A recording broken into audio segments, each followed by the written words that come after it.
Ay, dumating na yung mga halaman. Meron tayong magagamit dito panluto. Parang lemongrass. Gilid natin dito na hukay na nila para sa ibang additional na halaman. So, lahat po ng sinuggest nila, nire-reject ng developers. Privacy sa likod. Si Foreman na naman, nakatingin na naman dito eh. Yan, lubos-lubos na talaga ang pagdumi. Hi mga saswang! Welcome back to my YouTube channel! So and welcome to another house update! So yun mga saswang, 2 days na lang mga sis. Ayan, mata-turn over na daw ang bahay. And dahil dinat kami ng contractor namin kahapon na ready na ba daw kami dahil July 31 daw ang aming punch listing and at the same time ang turnover ng aming bahay. So syempre hindi pa kami nakapag-reply doon na oo ready na kami kahit na alam mo yun sa puso namin ready na talaga kami anytime pero nga syempre yung bahay natin is ready na ba. So kaya ngayon is magbibigay na tayo ng update. And kayo na mismo ang humusga kung kakayanin ba ito ng July 31. Okay, so ayan, excited din tayo magbigay ng mga panibagong update dito sa bahay dahil dumating na din finally ang delivery ng ibang mga plants natin dito. And ayan, talagang tuloy-tuloy na din talaga sila sa pa-plants. Ayan, so actually, hindi pa kompleto pero marami ng mga na-deliver dito mga plants. And pati yung mga mahaba, yung mga matataas para doon sa pool area namin para nga hindi, alam mo yun, kita, secure yung aming pool area. So, kaya ngayon mga saswang, bago pa bumusang malakas na ulan, tara na at magbigay sa inyo ng update. Let's go! Ang final dito na tayo sa bahay and umpisa na nating magbigay ng update. So, ayun mga saswang, Jumujulanis Morissette. So, okay na din yan para makita pa natin kung ano pa yung dapat nilang improve sa ating bubungan. So, hindi pa nga namin masyado na-check yung pinakabubungan nito. Pero, one of these days and before ang house turnover, iaano natin, ipapaakyat natin o kaya ipa-drone shot, di ba? Para mas makita natin kung anong kalagayan or status ng ating bubungan. So, dito tayo mag-start mga sis sa isang balcony ng ating kwarto. So, may mga nagtatanong din kung ito na yung pinaka-final na design. Yes, mga seswang, ito na yung pinaka-final design. Actually, di ba, yung una is hindi dapat ganito. So, hindi na nga nila nasunod. Pero, okay na din yan. Kasi ano lang naman to added airflow. Ayun, para hindi masyadong kulog yung bahay. Para kahit paano kapag malakas yung ulan, ayan, makakahinga-hinga naman tayo dito. And, naka-final coating na din naman itong area na ito. And, ayan, nakabit na rin yung mga sliding window door natin dito. And, yung isang kwarto is nililinisan na. And dahil mag-umpisa na rin sila actually maglagay ng grout. So, papasok ko. Ayan, oh, diba? So, ilalagyan na lang yan siya ng grout para tapos na. And naglilinis na rin si Kuya dito para bongga na. Dahil today is Wednesday, July 29 and 3 days before house turnover. Kaya ba yun? Pwede pala yun eh. Interviewin natin si Kuya. Kailan mata-turn over, Kuya? Gusto ko yung malapit niya. Malapit na pero malayo pa. No? Ayun. Malapit na daw. So kaya inaano na niya, nililinisan niya na tong kwarto na to para malagyan na rin na siya ng mga grout. And itong CR natin is hindi pa rin naman siya na lalagyan ng mga ilaw, mga wiring, ayan yung mga pindutan dito. Pero, meron na tayong heater nasa ilalim. Ang ating heater para mabilis at madali natin ma-adjust. So, diba? So, nakalubog pala yung heater. Akala ko kasi dito. And, syempre yung salamin natin. So, hindi pa nga pala nila nalalagyan ng ano. Kitang-kita pa sa, sa labas yung pinaka, niya, edges niya. And, ayan. So, sana kayanin kasi 31 eh. So, actually, sinabihan na kami and sabi mismo is July 31 daw. So, pwede na tayong punch listing at pwede na rin itong ipa-turn over. So, kakayanin kayo yun. 29 na. Tapos marami pa silang kailangang ayusin at hindi nakakabit. Well, anyway, dito naman tayo sa isang kwarto. Naka-under na actually mga ilaw. Ayan, oh.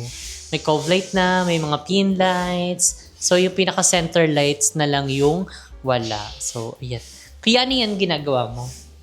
Grout. Oh, ito pala yung grout. So, naglalagay na si Queen ng grout.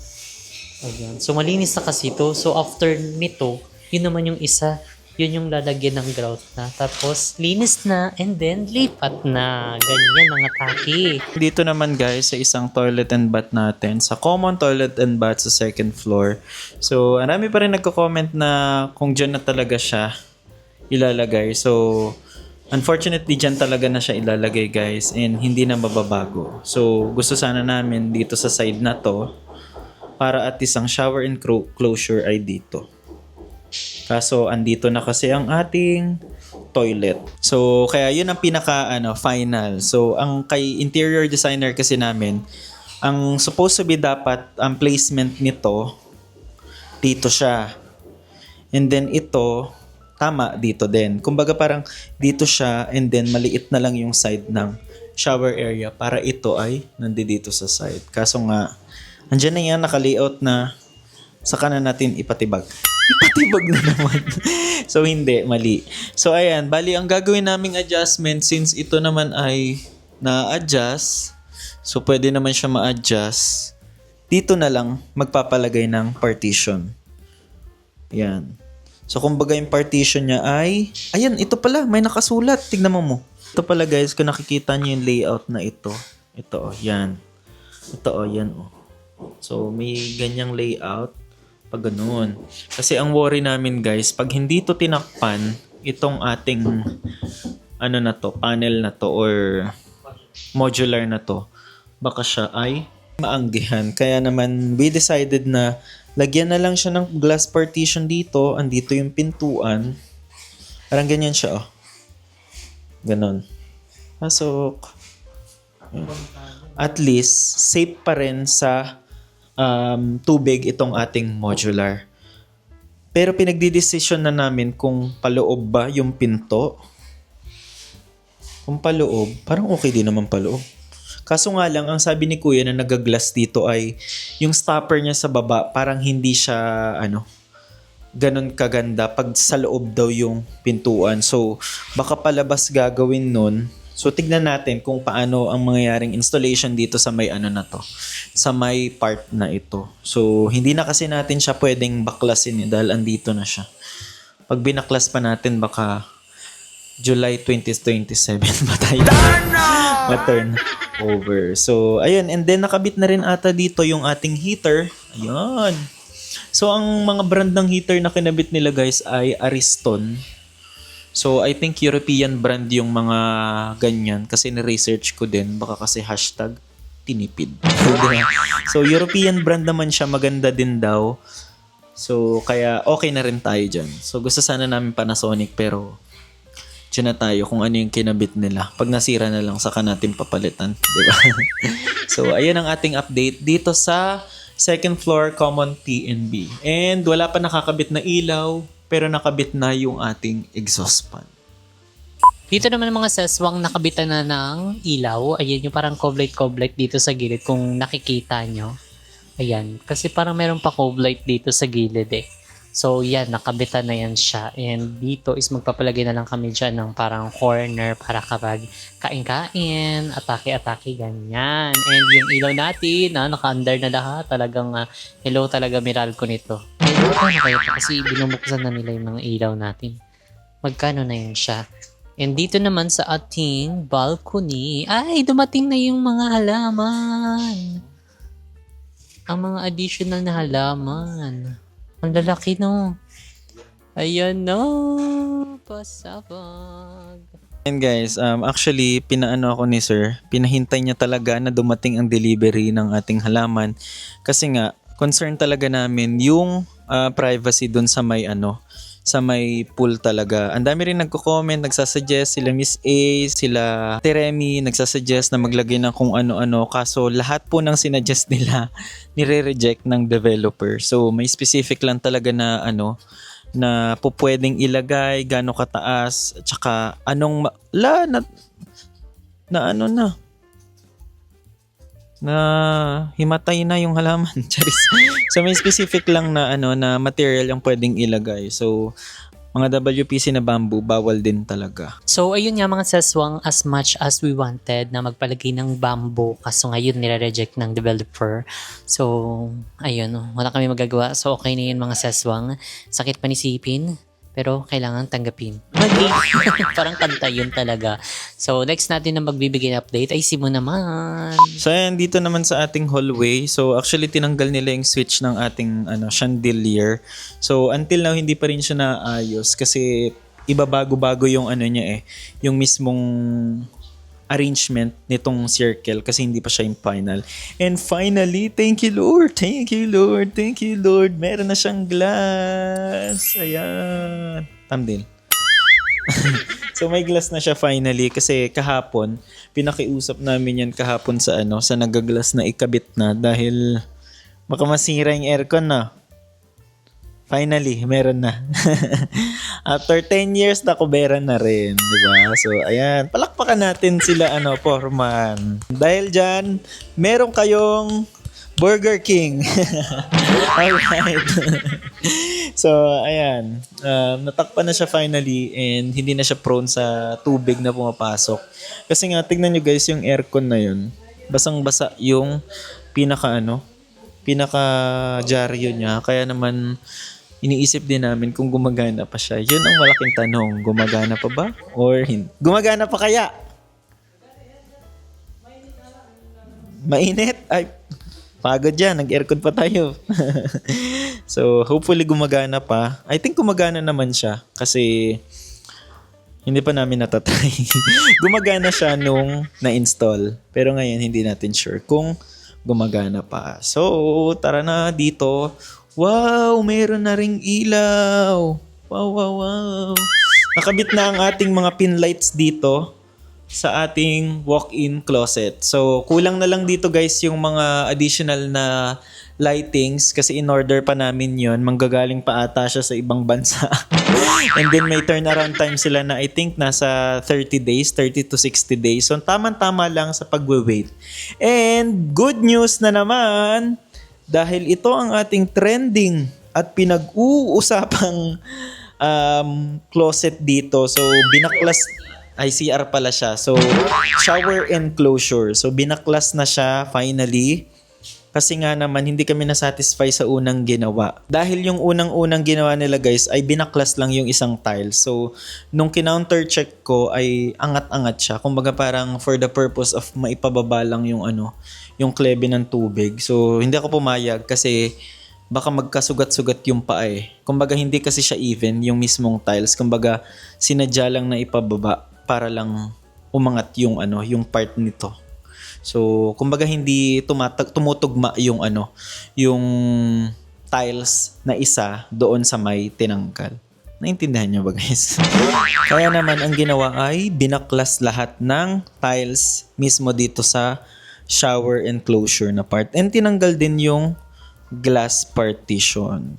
So, ayan, I think inaanuhan agad nila ata nilalagyan muna ng waterproofing para at least mas tumibay at mas dekalidad. So, ayun, mga seswang, talagang more tibag, more fun. So, ayun, natatapos ba talaga ito ng July 31? And dahil nag-chat yung aming contractor na ready na daw sila for turnover and mag-punch listing ng 31. Pero, ayun, ngayon nga mga seswang is July 29. So, ilang araw na lang, 30, 31. 2 days na lang and nakikita nyo naman yung status ng bahay, di ba? Marami pang kailangang gawin. So, di tayo sure talaga kung kaya ito and anong sinasabi yan. Baka nahihilo lang kayo talaga. And dito naman mga sis, naikabit na rin yung pintuan ng ating mga modular. Ayan may mapapintuan na sila dyan. And may nag-comment din dito na daw, okay naman, bagay daw. Kasi tinanong namin sa isang vlog namin kung okay ba. Kasi parang medyo na-awkwardan kami. Dahil nga, siya, kahoy siya, tapos ito ay glass. So, usually kasi pag mga ganitong glass, di ba parang nakaano siya sa mismong tile. So, nagsasalita yung ating Ay, wow! Nagsasalita ka na dyan, babe. Marunong ka na magsalita, ha? Okay, pa-flash natin siya. Ay, open pala yun. Hey, toilet! Flush! Clean yourself. Ano ba yung flush? Ano ba yung flush? Toilet, close the lid. Close the lid. Magi-chilling. Hey, toilet. Yes. Seat cover Seat close. Close seat cover. Close seat cover. Bahala ko na. Ayun lang mga seswang. And dito din, may mga ano pa tayong kulang-kulang dito na kailangan nilang i-install. Ang ating mga lock dito na in-order pa sa Japan, sa Europa, or sa... Ay, nag-indap-indap. Ay, ano to? Disco? Disco lights pala to eh. So, ayun guys, ang ating update sa ating second floor. So, nagtatrial na sila ng mga ilaw dito kasi baka hindi daw gumagana pag tinurn over sa amin. So, tinamaan? Ang tinamaan? Hala, ang lakas na naman ng tulo. Na-check na to ni, nagga-glass. Itong tumutulo. Ano? Hindi pa niya na-check? Okay. Gumagalaw? Okay. So, wala pa palang sealant ang ating glass. Hello ka muna. Hello ka na. Hello. I-shoutout mo yung anak mo. Shoutout sa mga anak ko dyan sa Pampanga. So yun guys, dito naman tayo sa labas. Kahit umuulan, sige i-push natin para sa daily vlog. Diba? So, dito guys, nag-i-start na sila mag-excavate ng lupa. Kasi mag-aano na sila, mag-i-start na silang plant. So dumating na yung yung mga halaman natin, no. Ito si Foreman, sige Foreman. Ikabit mo yung mga ilaw dyan. So ayan, and then ito hindi pa kasi siya final, lalagyan pa ng emulsion ata at saka ilaw. So may mga palighting fixtures dyan. Pero dito ko na-excite, tignan natin kung gaano kaganda or taas yung ilalagay nilang halaman dito. Kasi andyan na dumating yung mga halaman na in-order nila sir na nagla-landscaping. So sabi niya, sir wag ka muna umuwi dahil papakita namin yung halaman para at least may peace of mind kami. Kasi ngayon yung iniisip namin na pag hindi siya mataas, yung privacy, nakikita. Kitang-kita din, no? Kaway-kaway kapitbahay yun. Diba? So, ayun, siguro hindi pa nila tatabunan to dahil nga umuulan and wrong timing ang ulan lagi dito. Kung kailan mag-start ang landscaping saka lumakas ang ulan. And tapos na rin pala ikabit guys ang ating mga WPC decking. So, ayan mga sis, kompleto na ang ating WPC decking dito. So, ay nakompleto na nila. Tama nga tayo kahapon na matatapos nila itong ating WPC decking. Diba mas maganda nga siya? Hindi pa rin siya na nalilinisan pero maganda na siya mga sis. What more pa kapag nalinisan tapos natapos na rin yung ating landscaping dito kasi ayan nag-hukay-hukay na sila dyan and dumating na rin sakto yung mga ibang halaman na i-install dito. And pati din pala dito sa gilid natin na kapag hukay na sila, ayan yung gilid natin dito na hukay na nila para sa ibang additional na halaman na ilalagay dito sa ating bagong bahay. O diba? Pasabog ang ganda. I love it. Bet na bet ko to talaga tong WPC na to. Ganda niya. Truth. Hindi tayo nagkamali na pinili at inilaban dahil sobrang ganda. At meron pa natitira. Pwede pa natin yan i-benta. And ito din mga seswang yung kisame natin sa pool. Okay na. Hindi ko na kung meron tong cove light Kung na-installan na nila, feel ko hindi pa. Pero parang meron ata siyang cove light yan. Diba? Ang ganda. Pasabog. And ayan yung pool natin dito. Ayan, lubos-lubos na talaga ang pagdumi. So, hindi sila nag-resume kasi nga ganyan. Kasi kapag nag-resume sila, sabay-sabay sila dito. Pagod lang yung mag-pool natin kasi mag-alis ng mga dumi. So, after na lang nitong landscaping natin, saka sila papasok kasi madali na lang naman. I-drain na lang nila ito at lilinisin, mag-i-install ng ibang mga ilaw. And then, that's it. So yun guys, ngayon dito naman tayo sa labas, magbibigay ng update. Parang kinakarir ko na yung pagbablog dito. Ikaw dapat nagbablog dito So dito muna tayo sa ating carport. So actually, ang dami nagsabi na ipa-block na lang daw yung ating kulay ng carport. Actually ito, pa lang siya guys. Parang primer pa lang siya, hindi pa siya yung pinaka-final kasi ang kulay niyan is black talaga. So sa mga nagsasabi na color black ang gawin nyo, yes po, black talaga yung aming mga gate. So for the meantime, ganito muna kasi nga pinrimer nila and at the same time, kininis pa nila yung mga ibang parts na medyo may mga bako-bako. Diba? So, dito naman guys, dumating na yung ibang mga halaman. Natuwa ako kasi parang meron tayong magagamit dito panluto. Parang lemongrass. Dito. Ayan. Ito ano ba to? Lemongrass ba to? Parang lemongrass kasi si Mama Vicky may tanim na ganito. Sabi ko magkakabit kami ng mga lemongrass dito. So, tignan natin. Pero para siyang lemongrass itong dating nito. At saka mayroon pa pala dun, oh. Yun mo, oh. Pakita mo. Yun. And then, yung maliliit na, ano ba yun? Bermuda ba yung tawag sa ganon? Bermosa. Yun, Cavite. So, ayan, di ba? Ang dami na guys and may mga paparating pa na mga halaman dito para sa ating landscaping. And yun, yung bonsai guys, pinag-iisipan pa rin namin kung maglalagay kami kasi nga may nagsasabi sa comment section na wag daw mag-bonsai kasi nga daw hindi siya tumataas. So kumbaga sa pamahiin parang hindi siya nagpo-progress, ganun. Kung ano yung ano lang, yun lang yun. So pinag-iisipan pa rin namin yun kasi nga nung tinanong din namin sa nagla-landscaping, hindi siya possible magka-bonsai doon dahil hindi siya parang akma dito sa atin talaga. Pero depende pa rin siguro sa nagme-maintain or sa nag-aalaga. Pero yun, still on process kami sa if magbo-bonsai or hindi. And yung African talisan natin guys is still searching kami pero may nakausap na daw si Mo. Mahal pala talaga siya no? Literal na ang mahal-mahal pala talaga ng African talisay. Kaya pala yun nandito sa kapitbahay, ang taas na. Kung ano na yun siya. Diba? So, ayan, tara na at pasok tayo sa loob kasi medyo umuulan-ulan. Let's go. So, ayan guys, andito si Sir ng The Goal Landscape and Garden Services. So, ayan, i-message nyo na yan guys sa mga gusto palang magpa-landscaping sa kanilang mga bahay, kahit man yung bago or hindi. Tsaka maintenance din ng inyong mga garden. Ayan, i-message nyo ang The Goal Landscape and Garden Services. So, ito, ano to sir? Yung, anong halaman to? MacArthur Highway. So, may MacArthur Highway dito. Saan natin to ikakabit, sir? Sa may pool area. Sa may pool area. Oo, ayan. So, maraming salamat talaga kay sir dahil yung mga gusto naming halaman na matataas kasi gusto namin maglagay ng gubat dito sa buong bahay. Binigay niya talaga yung matataas na halaman kasi nga ang iniisip namin yung privacy sa likod. Si Foreman na naman, nakatingin na naman dito eh. Ano na? Ayan si Foreman, no? Ano na? Kailan turnover nito? Kailan turnover? Ano? Ayan, so maraming mga halaman ang ilalagay dito. Yun nga lang, African talisay, ninenegotiate ko pa kay Sir eh. Actually guys, open na yung garden namin dito. 300.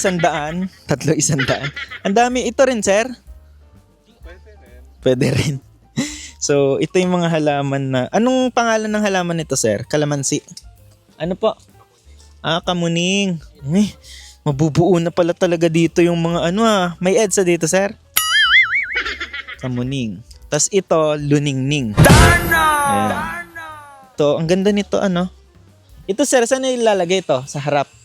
Dito sa frontage. Sa frontage. Wow. Ang ganda ng mga halaman at saka may mga bulaklak din. Ito, sir, dito sa harap, no? Dito Sa glass. Ayan. So, kasi, ang naisip dyan ni sir, parang Tagaytay vibes yung yung dating. Kaya maglalagay ng ganito katataas na na halaman. Pero parang aayusin pa nila yung cutting niyan kasi parang pa-triangular yung yung magiging dating niya. So ayun, nakaka-excite kasi bukas ata, finally siguro bukas magi-start na sila. Kasi ngayon, nag-start na sila mag-excavate. Pero ngayon, trimming muna sila ng halaman. Kaya naman guys, kung gusto niyo magpa-landscaping, garden, or anything na garden services, i-message nyo ang The Goal Landscaping and Garden Services. So, baka naman sir, kahit African talisay lang dyan. Kahit pebbles lang, bato-bato. Baka naman. Baka naman. So ayan, i-message nyo si sir ng The Goal Landscaping and Garden Services. Sir, saan ba located ang anyong Dito lang po sa Santa Clara, General Trias, Cavite. So, ito ang kanilang address. So, puntahan nyo na lang, hanapin nyo si sir, gamitin nyo yung code namin. The discount. May code pa, no? So, ayun, naniniwala kami sa kamay ni Sir and mapapaganda niya tong bahay. Tama, Sir? Yes, of course. Yung anuhan, Sir, nala-landscaping. Hanggang saan? Within, Metro Manila, Batangas, Laguna. So, ayun. Kaya nilang ma-reach yung mga ganong area na yun, guys. Pwede rin, if the price is right, syempre. Yeah. Tama. Ay, gusto ko yun. Para may humuhugot ka din if the price is right, Sir, ah. Basta kailangan nang ma-meet natin yung expectations ninyo, just like what we've discussed. Kasi, una pa man, guys, tinanong sa amin ni Sir kung ano yung ini-envision namin, yung itsura, yung mga gustong halaman na ikabit. Andito naman yung iba. Yung iba, soon pala kakabit. Kung saan ka na papunta. Kaya nga,